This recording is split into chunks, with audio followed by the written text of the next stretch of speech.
Hello guys, आज अपन एक topic लेकर आए हैं जिसका नाम है ब्लड ग्रुप। तो ये टॉपिक आपके जनरल नॉलेज के लिए भी बहुत ही महत्वपूर्ण है। और जो हमने ये टॉपिक लिया है वो है जीएनएम नर्सिंग फर्स्ट ईयर, जो एनाटॉमी एंड फिजियोलॉजी है उसके अंदर से लिया गया है।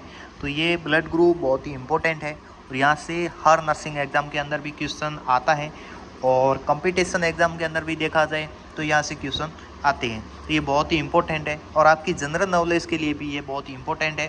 तो इसको पूरे वीडियो को पूरी तरह से देखें, बीच में स्किप ना करें, आपको पूरा का पूरा है जो समझ में आएगा और आपको 99% ये वीडियो देखने से भी इसमें याद हो जाएगा, कोई रट्टा मारने की ज़रूरत नहीं है और आप अपनी नोटबुक में भी नोट कर सकते हैं। तो आप हमारे वीडियो को पहली बार देख रहे हैं तो वीडियो को लाइक करें, शेयर करें और हमारी चैनल को सब्सक्राइब ज़रूर करें ताकि नर्सिंग से रिलेटेड जितने भी वीडियोज़ है उसका नोटिफिकेशन आपको मिलता रहे और इसी प्रकार आप हमारे साथ जुड़े रहिए। तो हम शुरू करते हैं, ब्लड ग्रुप क्या होता है। तो ब्लड ग्रुप, जिसको हिंदी में रक्त समूह भी कह सकते हैं, तो ब्लड ग्रुप या रक्त समूह की जो खोज की थी वो की थी कार्ल लैंड स्टीनर ने सन 1901 में। ये बहुत ही इंपॉर्टेंट है। इसके बाद बात करें इस खोज के लिए सन 1930 में कार्ल लैंड स्टीनर को नोबेल पुरस्कार दिया गया। और कार्ल लैंड स्टीनर ने क्या किया, रक्त समूह को दो भागों में बांटा, ABO blood group and RH blood group. तो ये एबीओ ब्लड ग्रुप क्या होता है, आरएच ब्लड ग्रुप क्या है, इसको अपन डिटेल से जानेंगे। सबसे पहले बात करते हैं एबीओ ब्लड ग्रुप। तो इसके आधार पर मानव ब्लड ग्रुप को 4 भागों या समूह में वर्गीकृत किया गया है। Blood group A, blood group B, blood group A B and blood group O. तो व्यक्ति के ब्लड ग्रुप का निर्धारण या पता उसकी आरबीसी की सतह पर पाए जाने वाली उपस्थिति जो एंटीजन होता है उससे होता है। तो आपको ये क्वेश्चन है जो आपके माइंड में आया होगा कि ब्लड ग्रुप का पता कैसे लगाया जाता है। तो पता जो ब्लड की आरबीसी होती है उस आरबीसी पर एक उसकी सतह पर क्या उपस्थित होता है, एंटीजन होता है। उस एंटीजन के द्वारा ही ब्लड ग्रुप का पता लगाया जाता है, ठीक है। और एंटीजन को एग्लूटिनोजन एवं एंटीबॉडी को एग्लूटिनिन कहा जाता है। एंटीबॉडी प्लाज्मा में उपस्थित होती है। और उसके बाद अपन बात करें यूनिवर्सल डोनर की और यूनिवर्सल रिसिपेंट, मतलब सार्वत्रिक दाता और सार्वत्रिक ग्रही। तो यूनिवर्सल डोनर की बात मतलब सबसे अधिक दाता कौन है, दातार कौन है ब्लड देने वाला, तो वो है ग्रुप ए, ग्रुप ओ। तो ब्लड ग्रुप ओ है, ये क्या है, सार्वत्रिक दाता है जो हर किसी को ब्लड है वो दे सकता है। और सार्वत्रिक ग्रही ब्लड ग्रुप ए बी, ये ब्लड है जो किसी से भी ले सकता है लेकिन दे नहीं सकता। तो ये सार्वत्रिक ग्रही है ब्लड ए बी और सार्वत्रिक दाता है जो दान दाता है वो है ग्रुप ओ। ये भी दोनों बहुत ही इंपॉर्टेंट क्वेश्चन बनते हैं यहाँ से, छोटे क्वेश्चन। सबसे अधिक कॉमन ब्लड ग्रुप है वो ओ है और सबसे कम कॉमन ब्लड ग्रुप है वो है ए बी। अब अपन बात करेंगे इसके सारणी के आधार पर जो आसानी से समझ आ जाए। तो सबसे पहले ऊपर ब्लड ग्रुप है ए बी ओ, ठीक है। उसके बाद एंटीजन है जिसका ये नाम और एंटीबॉडी का ये नाम दिया रखा है और किन्हें दे सकता है और किन से ये ले सकता है, ठीक है। तो सबसे पहले ब्लड ग्रुप ए की बात करें तो ये जो ब्लड ग्रुप है ये एंटीजन इसमें कौन सी उपस्थित होती है, ए, और एंटीबॉडी इसकी क्या है, बी। किन्हें दे सकता है, ए वाला ए को दे सकता है एक तो, और एक इसको सर्वग्राही ए बी को दे सकता है, ठीक है। और ये किन से ले सकता है, तो ए वाला ए से ले सकता है और ये ओ से ले सकता है। उसके बाद आता है बी ब्लड ग्रुप। तो बी किसको दे, इसके अंदर एंटीजन कौन सी है, बी, और एंटीबॉडी अल्फा। उसके बाद बात करें किसको दे सकता है, एक तो बी को दे सकता है और ए बी को दे सकता है। उसके बाद ले किससे सकता है, बी से ले सकता है खुद से, और एक दातार से ले सकता है ओ से। उसके बाद बात करें ए बी, तो ए बी एंटीजन इसकी ए बी है और एंटीबॉडी इसके अंदर पाई नहीं जाती है क्योंकि ये किन्हीं से भी ले सकता है। ये क्यों लेता है हर किसी से ए बी, क्योंकि इसके अंदर एंटीबॉडी नहीं पाई जाती है जिसके कारण ही ये सभी से ब्लड ले लेता है। और ओ सभी को क्यों देता है, क्योंकि इसके अंदर एंटीजन नहीं पाया जाता है, ठीक है। एंटीजन है वो इसके अंदर बिल्कुल भी नहीं पाया जाता है, तब ये किसी को भी दे सकता है। जो हर कोई ओ ब्लड ग्रुप वाला ओ ब्लड है वो ले सकता है क्योंकि इसके अंदर एंटीजन नहीं पाई जाती है। तो इसके अंदर ए बी के अंदर एंटीजन नहीं होती है, एंटीबॉडी सॉरी नहीं होती है, किन्हें दे सकता है? ये सिर्फ AB को दे सकता है और किसी को नहीं। और ले किससे सकता है? सभी से ले सकता है, A से ले सकता है, B से ले सकता है, ABO से ले सकता है। क्यों ले सकता है? क्योंकि इसके अंदर एंटीबॉडी नहीं है। और इसके O की बात करें तो इसमें एंटीजन नहीं होता है और एंटीबॉडी इसके अंदर प्रेजेंट होती है अल्फा एंड बीटा। और ये किन्हें दे सकता है?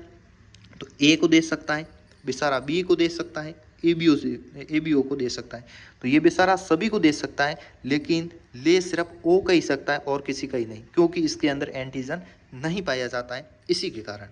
ठीक है, ABO ब्लड ग्रुप है वो समाप्त हो गया। अब आगे अपन बात करेंगे ग्रुप RS फैक्टर की। किसकी? RS फैक्टर की बात करेंगे।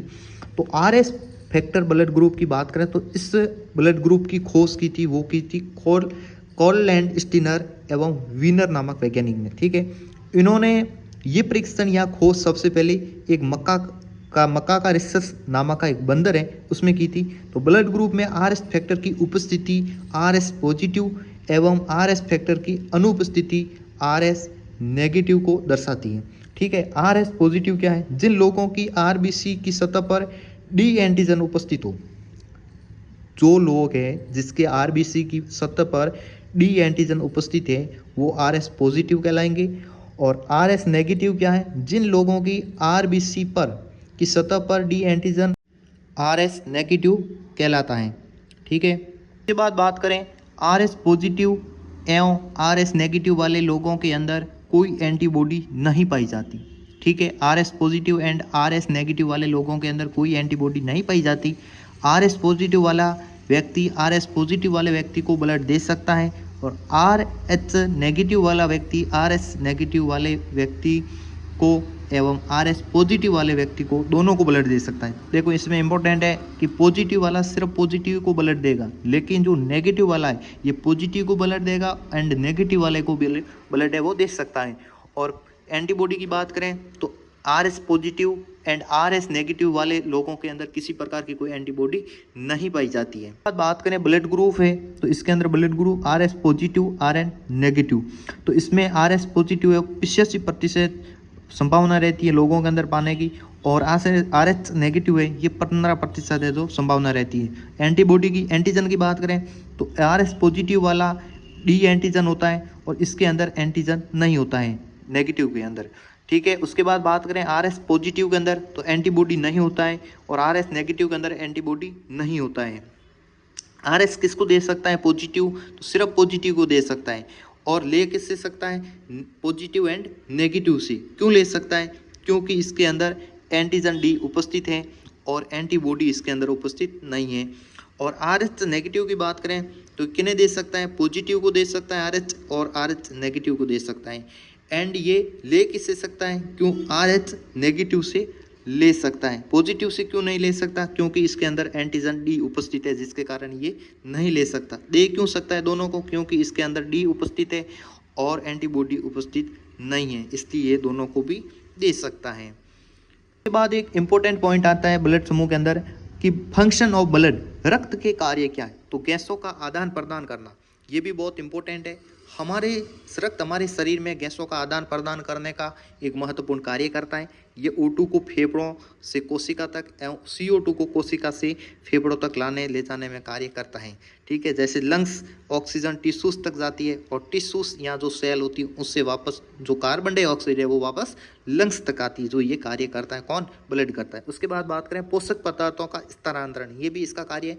रक्त में कई प्रकार के पोषक तंतु मौजूद होते हैं और ये पोषक तंतु हमारे शरीर के लिए आवश्यक होते हैं जो कि रक्त के द्वारा हमारे शरीर के विभिन्न भागों और अंगों तक पहुँचते हैं। उसके बाद इसका कार्य आता है जल का संतुलन। ब्लड हमारे शरीर में H2O का संतुलन बनाए रखता है एवं ये मूत्र एवं पसीने को शरीर से बाहर निकालने का कार्य भी ब्लड जो करता है। उसके बाद इसका कार्य आता है अम्ल क्षार का संतुलन। रक्त हमारे शरीर में अम्ल क्षार का संतुलन बनाए रखता है। रक्त की प्रकृति कैसी होती है? हल्की क्षारीय होती है और रक्त अपने उत्पादों को फेफड़ों, किडनी, त्वचा से बाहर निकालकर अम्ल क्षार का संतुलन बनाए रखता है। उसके बाद पांचवा जो इसका फंक्शन आता है वो आता है अपशिष्ट पदार्थों का उत्सर्जन। रक्त हमारे शरीर से अपशिष्ट पदार्थ जैसे गैसें हो गई, यूरिया, यूरिन, पसीना को शरीर से बाहर निकालने का भी महत्वपूर्ण इसका कार्य होता है। उसके बाद बात करें 6 नंबर का तो तापमान का नियमन और तापमान नियंत्रण।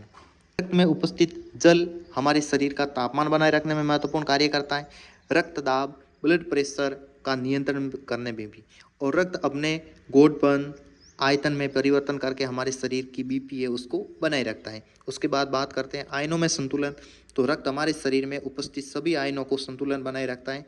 उसके बाद इसका बात करें तो शरीर की प्रतिरक्षा को बनाए रखना, रक्त का थक्का बनाने में सहायक होना, और बाहरी सूक्ष्म जीवाणुओं से शरीर की सुरक्षा करना, हाइपर सेंसिटिविटी, जो आयनिक संवेदनशीलता एवं एलर्जी, जो रिएक्शन प्रतिक्रिया में शरीर की सुरक्षा करना, रक्त समूह का निर्धारण, उसका पता लगाने में, और शरीर में इन्फेक्शन, संक्रमण और बीमारियों का पता लगाने में जो रक्त का है जो महत्वपूर्ण रूल होता है।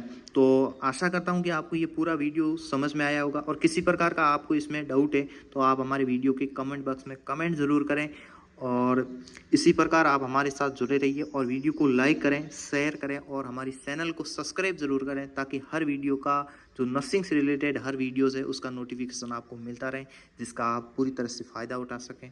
धन्यवाद।